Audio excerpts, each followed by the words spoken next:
واضح ہو کہ ہر وہ چیز جو بدن کے اندر جاتی ہے یعنی کہ معدے کے اندر جاتی ہے اس میں اور بدن میں فعل اور انفعال کا تعلق ہوتا ہے، یعنی کہ بدن اور اس کے درمیان تاثیر اور تاثر ہوتا ہے، اور یہ تاثیر اور تاثر آگے جا کر 6 قسموں میں منقسم ہوتا ہے۔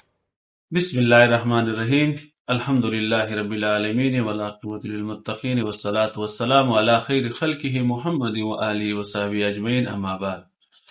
میں حکیم محمد حنیف خان اور آپ دیکھ رہے ہیں ہمارا یوٹیوب چینل حکیم محمد حنیف خان۔ آج کا ہمارا موضوع ہے مقالہ سوم کا فصل دوم، اور فصل دوم ہے اسباب ستہ ضروریہ کے بارے میں، جس میں سے ہم پہلے ہوا کے متعلق ذکر کر چکے ہیں۔ آج ہمارا ہے قسم دوم معقول کے بارے میں، معقول اور مشروب کے بارے میں۔ ہر وہ چیز، واضح ہو کہ ہر وہ چیز جو بدن کے اندر جاتی ہے یعنی کہ معدے کے اندر جاتی ہے اس میں اور بدن میں فعل اور انفعال کا تعلق ہوتا ہے، یعنی کہ بدن اور اس کے درمیان تاثیر اور تاثر ہوتا ہے، اور یہ تاثیر اور تاثر آگے جا کر 6 قسموں میں منقسم ہو جاتا ہے۔ 6 قسمیں کیا ہے؟ ان میں سب سے پہلے ہے غذائے مطلق، غذائے مطلق یا غذائے مطلق جو آپ کے لیے آسان ہو۔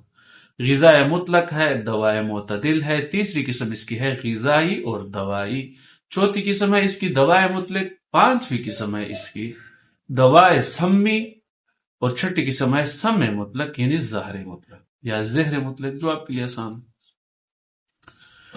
غذائے مطلق قسم اول غذائے مطلق، غذائے مطلق وہ ہے جو بدن کے اندر جا کر یعنی کہ معدے کے اندر پہنچ کر وہ بدن سے متغیر ہو جاتی ہے، بدن اس میں تغیر، معدے اس کے اندر تغیر پیدا کرتے ہیں، اور وہ خود بدن میں تغیر پیدا نہیں کرتی بلکہ بدن سے متغیر ہو کر، بدن کے مشابہ ہو کر وہ جزو بدن بن جاتی ہے، جیسے کہ روٹی اور چاول۔ دوسرے کو کہتے ہیں دوائے معتدل۔ دوائے معتدل وہ ہے جو بدن سے متغیر ہو کر اور بدن میں خود تغیر پیدا نہ کرے۔ قسم سوم یا قسم سال، تیسری قسم وہ ہے غذائی اور دوائی کی۔ غذائی اور دوائی یہ وہ قسم ہے جو بدن میں جا کر بدن سے متغیر ہونے کے بعد بدن میں بھی کچھ تغیر پیدا کرے، آخر کار وہ بدن سے متغیر ہو کر بدن کے مشابہ ہو جاتی ہے، اور بدن کے مشابہ ہونے کے بعد اس کی جو غذائی اجزاء ہے وہ جزو بدن بن جائے، اور جو دوائی اجزاء ہے وہ بدن کے سے متغیر ہو کر، بدن کے مشابہ ہو کر، لیکن جزو بدن نہ بنے یا نہیں بنتے۔ چوتھی قسم کو کہتے ہیں دوائے مطلق۔ دوائے مطلق وہ دوا ہے جو بدن میں جا کر بدن کی حرارت غریزیہ سے متغیر ہو جاتی ہے اور بدن میں بھی تغیر پیدا کرتی ہے، لیکن آخر میں جا کر پھر یہ بدن سے مشابہ ہو کر، بدن کے تغیر سے یہ بدن کے مشابہ ہو کر جزو بدن نہ بنے۔ مختلف اس کے اقسام ہیں، پھر انشاءاللہ آگے بڑھیں گے تفسیر بڑی کتابوں میں۔ اور پانچویں قسم کہتے ہیں دوائے سمی۔ سم عربی میں سم، اور اردو میں آج کل ہم غلط علامت کی وجہ سے سم کہتے ہیں۔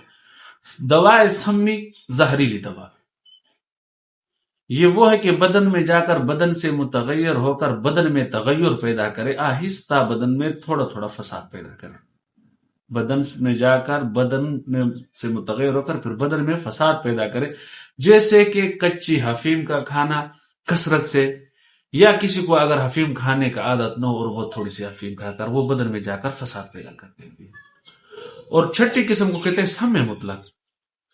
سم مطلق خالص زہر، یہ وہ ہے جو بدن میں پہنچ کر بدن سے متغیر نہیں ہوتا بلکہ بدن میں تغیر اور فساد پیدا کر دیتی ہے۔ اسی تغیر اور فساد کے پیدا کرنے سے بدن میں مطلب خطرہ ہے جان،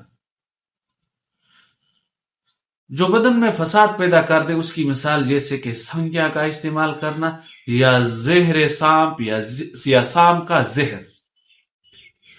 اگلے سبق تک کے لیے ہمیں اجازت دیجیے اور ہمیں دعاؤں میں یاد رکھیں۔ اللہ نے چاہا تو انشاءاللہ ویڈیو بناتے بھی رہیں گے اور چڑھاتے بھی رہیں گے۔ تب تک کے لیے آپ سے درخواست ہے کہ ہمارے چینل کو لائک، شیئر اور سبسکرائب ضرور کریں، اور ہمیں اپنے مفید مشوروں سے کمنٹ میں آگاہ فرما دیں۔ اجازت دیجیے، اللہ حافظ، السلام علیکم ورحمۃ اللہ وبرکاتہ۔